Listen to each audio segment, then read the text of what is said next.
top of the list, I guess, is the relationship with China. Do you see marked improvement in that next year?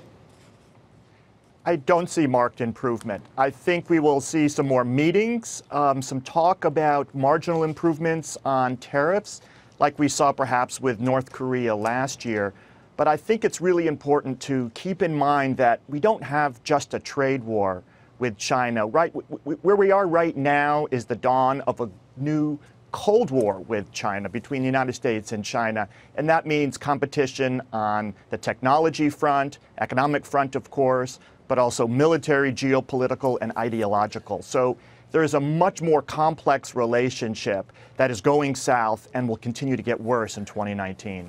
As for the old partner, as it were, or opponent, as it were, in the first Cold War with Russia, you think US-Russia relations could get markedly worse next year as well? We've seen some provocative moves, certainly in the cyber warfare arena, meddling in the US elections, but also in the UK around Brexit, stirring up tensions in France, across Europe on the immigrant issue and into Eastern Europe. You recently saw a new missile test suggesting that Moscow is trying to skirt around the existing treaties, weapons treaties that we have with Russia. So I think you're going to see continued asymmetric warfare by Russia trying to gain an advantage geopolitically. And what about Europe there? You mentioned Brexit and some of the other issues. Do you think that that will improve once we get past the Brexit date, for example, or is there more risks bubbling under the surface than people realize across the continent? That's a great question. Let's first talk about Brexit. We don't have a deal in hand yet. We have a proposal that the May government has put forward. She's said that she's not going to have a vote until the middle of January. So that's only about 10 weeks ahead of the Brexit date. So what you're going to see is increasing concern and panic, not only in London and by traders and companies that are trying to do business with the EU, but you're also going to be seeing increasing concern in Brussels and across the European Union, because they're going to be looking at a Brexit cliff. And so therefore, what we're going to see is either a scramble to try and get the May deal passed, or there's going to be an effort to defer it indefinitely. Because what we don't want to see and what traders don't want to see is going off the cliff.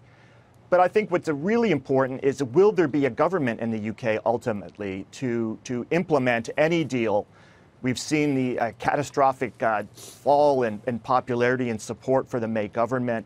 I think a really big question going into Brexit is, who is going to be the leadership? Who is going to be in the leadership of the UK? DJ, when you take a look at all these potential issues geopolitically, what is the most underpriced issue in the markets right now?